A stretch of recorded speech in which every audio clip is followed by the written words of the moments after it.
আপনার জন্মের ঠিক নেই। আপনি নিশিপল্লীর রানী, আপনি নিজেই নিশিপল্লীর রানী।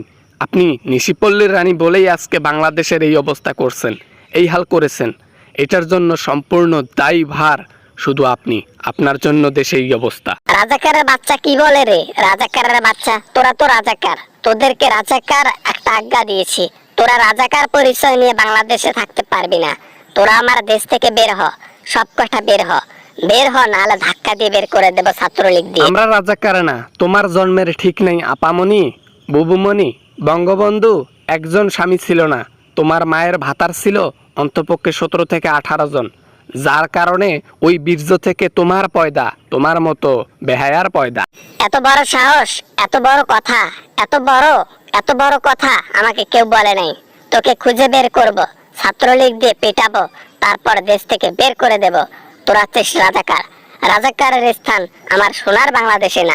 এটা চোরের বাংলাদেশ, সোনার বাংলাদেশ না।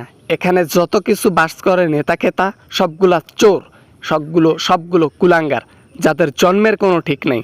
যারা জারজ, তাদেরকে এত বিশ্রী গালি দিতে মন চাচ্ছে যা মুখে নিতে যেন না যায়। এত বড় বড় গালি দিতে মন চাচ্ছে, সামনে পাইলে জুতা পিটা করতাম।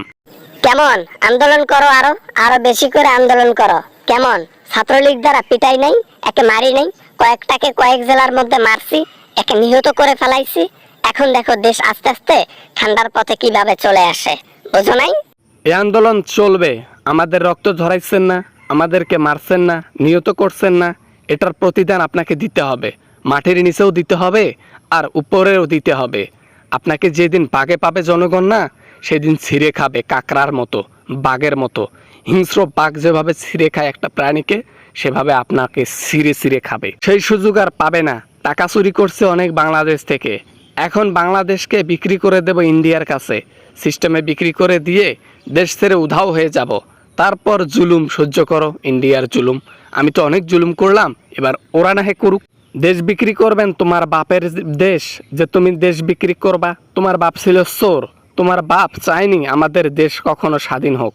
আমাদের দেশকে উল্টা বিক্রি করতে চাইছিল, কিন্তু তোমার বাপের চাইতে বড় বড় লোক থাকার কারণে আজকে বাংলাদেশ স্বাধীন হয়েছে। তোমার বাপের অবদানে না।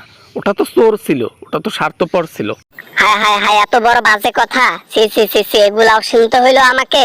কি ধুলাই খাইলাম রে বাবা! কথাই তো পারলাম না আপনার সাথে। তোকে দেই শালা, আমি কি করি, তোকে কি যে করব।